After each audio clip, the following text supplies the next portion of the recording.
Starting any business is risky, but starting a vegan one, that can feel like jumping into the unknown. When Vidhi and I started Imagine Cafe over a decade ago, finding guidance felt almost impossible. That's why we are making this series, to share real insights from real founders who've been there. How do you deal with your vegan identity? How do you truly connect with the community you aim to serve?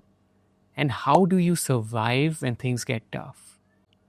Today, we say hello world.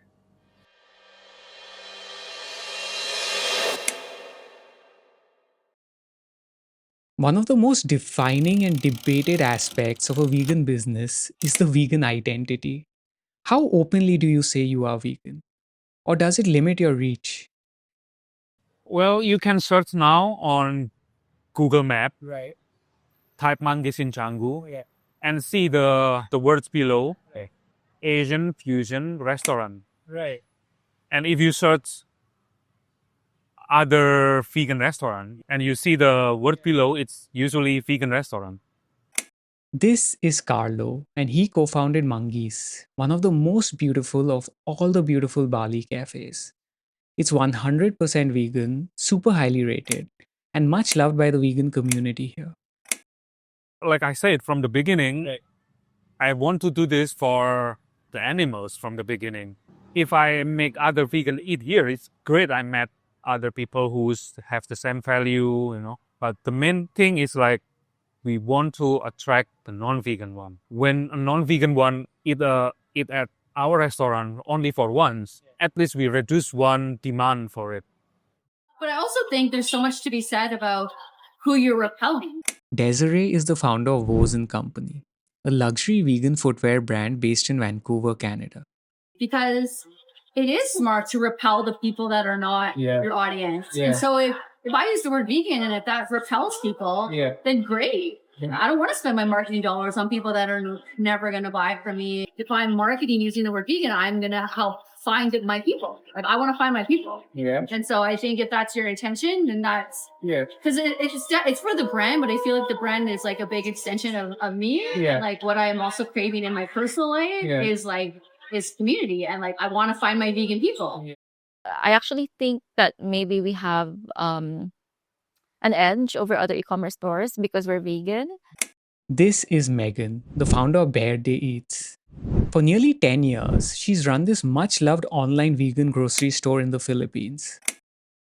Because it's specialty, and also there's a trust thing there. A lot of people who order from us, a lot of them are not vegan, but therefore they're lactose intolerant. So they know that whatever they order from us is already lactose free. So they can choose whatever, and they know it's lactose free. That's a bit of an advantage, I think, yeah. But these strategic choices about identity can directly influence who walks through the door or clicks add to cart. Our customer is 90% is not vegan. Whoa, 80%. I'm 100% sure. I don't know the exact number, but for sure 90%. Because if you count on the vegan, Right. you cannot survive. Right. Okay. Most of our customers are non-vegans, but also because we try to market to non-vegans also. I'd say about 30% of our orders are gifts. Yeah. So people who are not vegan, but they want to gift to vegans. So that was great. And also like, there's always birthdays or there's always going to be like a gathering and they have a vegan friend coming. They want to offer something for them. But also health, like people who are more health conscious. Right. Yeah. So like they don't want any dairy or egg, or they're watching their diet and we have a zero carb rice alternative, things like that. And even from an ethical point of view, is serving a non-vegan customer more effective than serving a vegan one? Do I want to to open a vegan restaurant for vegan? No, I don't really think so. I want to open a vegan restaurant for non-vegan people. We are passionate about the animals. Right. So if they're already vegan, fine, then do whatever you want. I don't care about that one. I care about people who's not vegan, so they come here and they try vegan food and they love it. How much should you lean into your vegan identity? Desiree leans hard into the vegan identity to build her core tribe. Carlo downplays it because the brutal reality for vegan restaurants is that you need to appeal to non-vegans. Megan says that being vegan offers strategic advantages for Bear Day Eats. There's clearly no single answer. But getting customers is only half the battle. How do you create an experience that keeps people coming back, especially when things don't go perfectly? Your customers make your business. I treat my customers like gold, like queens. Like they are like the only reason I exist, basically. They're paying the bills.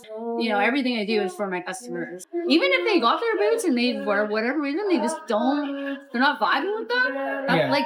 I'll take them back. You know what I mean? Like I really truly want people to be happy with their purchase. Nice. And I don't necessarily want sell all this footwear and have it just like sit in somebody's closet, or like I really want people that are obsessed with the brand, obsessed with the product, and will do what I can to make sure they're happy. I worked for McDonald's in a restaurant for 4 years, and I learned at age 15, if they come back with like 75% of their fries and they complain that they're cold, they will get a whole new fry.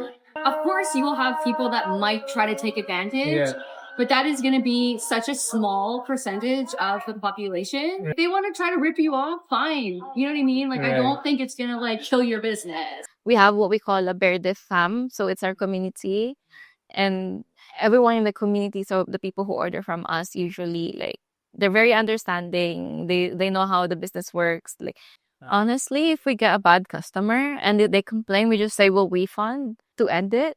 And usually that relationship doesn't continue because they don't order from us anymore, right? So it's good that I think we focus our energy on our good customers and make them know that they're valued, so we keep them. This is what really hard for a restaurant owner to know that the complaint is genuine or not. That's really hard because there's a lot of people, they take advantage of it. Personally, I can relate a lot to Carlo. Sometimes it felt impossible to tell what feedback is genuine and what is not. But overall, I think there's a lot to learn from the founder's approach to customers. More than serving customers, it feels like they are fostering a community. And looking back, honestly, I don't think we did enough of that with Imagine.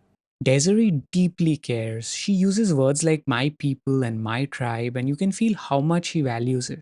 Megan's tactic of doubling down on the happy customers and even inviting them into the process, I think that's fantastic. And if you ask vegans in Bali, they will tell you that when Mangi's opened, it was the place to be if you were vegan. The community really found their home here. Our founders seem to react with positivity to negative feedback. So, what happens when they get positive feedback? There's a lot. That's what keep us going, A lot of like people who just came to see, oh, are you the owner? I love your food. Something like that, a lot. Yeah. It was for us also sometimes when the battery was low, it felt like the battery is going up again. Yes. Something like that. Oh my god, we have like in the Philippines you have this term called suki. Suki is someone who always orders from you. And I'd say like 80% of our customers are suki. And we have this one person who's been with us like I think before she even got pregnant. So she was ordering and then she got pregnant. And then she said, oh my god, like I've been craving your stuff. So she's been ordering out the food from us, and she calls her baby like Bear the baby. And then she had, of course, the baby was born healthy, and then she had the christening. We provide the giveaway packs for everyone, so the giveaway packs are vegan. And then now that the baby's now eating, she's not literally a baby now, she's a toddler now, and she's eating, and some of her favorite food are from the grocery, and they keep tagging us in the stories. And it's just amazing, like, from you didn't exist before, and now you're here, and now you're like eating these products from us, and it's amazing. Yeah. I think it's getting messages when like people say, oh, I started going vegan because of you guys, like you made it easy, and now they're still vegan. Nice. I cry easily, as I told you. Okay. So that's nice. To me, yeah, that's like the ultimate thing when something that you created basically for yourself, like something I created for myself, and now there's complete strangers that are not only buying but then raving about them. I mean, yeah, that's like victory with a capital V. You know what I mean? Like you're providing people with an experience that they couldn't find elsewhere, especially in the vegan space. Yeah, because it has been a very, I don't know if I can swear on your shitty experience for a lot of us. You know what I mean? Like we've had to sacrifice things. We've been made to feel bad about things. we've had like sacrifice in terms of like, it's my birthday and I have to go and watch my friends eat animals because there's nowhere else to go, and for them to be able to have a safe place where they can go, and you provided that for them. Or for me, that they like can actually like, again, like wear, like not have to wear frumpy, shitty clothes or shoes just because they don't want to wear animals. That feeling, knowing that you've provided something valuable, something that helps someone's experience as a vegan, that's incredibly powerful. And it connects back directly to the core purpose we speak of in episode 1. But even with a strong brand identity and happy customers, the external world does not stand still. 2022, it's our peak at that time until now. And 2023 is going down. And 2024 is drop again. Why do you think it started coming down, the sales? We have a supplier, and the supplier told us that in 2022, there's 150 plus restaurant or cafe in Canggu and nearby, including Prerenan, Brawa. And in 2024, in the beginning of 2024, there's 300 plus, which is like double. That's the first one. Because Canggu is really booming after the COVID, become more touristic. I think the long-term people, they moving out from Canggu area. Doubled competition in 2 years and a shifting customer base, that's a massive external pressure Carlo is facing. And it pains me to say this, but Mangees is going through a tough patch. But I have huge faith in the two founders, who have also started Tiaga, a bold, fun coffee bar and hangout space in Denpasar. It features local food and local prices. And I think it's one of my favorite restaurants in the world. But now there's even like newer materials that are actually like agricultural waste and like different components that are actually completely plastic free. Wow. So I haven't had a chance to work with them yet, but we're starting to do some R&D with production and some prototypes.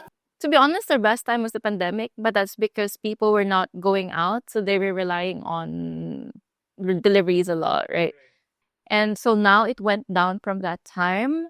So I learned that if we still lean on direct orders for the two locations, there's just not enough in the area to support the business. So what we're doing now is we're on new platforms like Shopee, Lazada, which is like Shopee in the Philippines. Because we will have days that, as you said, like there's no direct order, there's no people who went to our website, birthdayeats.com, and placed an order. There will be days like that. But with the Lazada and Shopee and TikTok, there will always be an order, a few orders from those platforms because just they have more like people on the platform already, right? Embracing new sales platforms like Megan or constantly innovating like Desiree, these are survival tactics in action. And Carlo's story is a reality check. Even if you build something great, there's no guarantee that it'll do well forever. Today was about saying hello world, but now is when we say goodbye to this series of videos. We wanted to share a real glimpse of what it feels like to found a vegan company. And I don't think it's possible to have had 3 better guests. They said the most intense things in such a calm and measured way. Their humility and honesty is just incredible. As with anything else on YouTube, please don't take this video too seriously. It's just another piece of information for you on your journey as a vegan entrepreneur. But if you are on this journey, please know that you have 5 super fans who are cheering you on. And if you ever feel like, please reach out. We are here for you.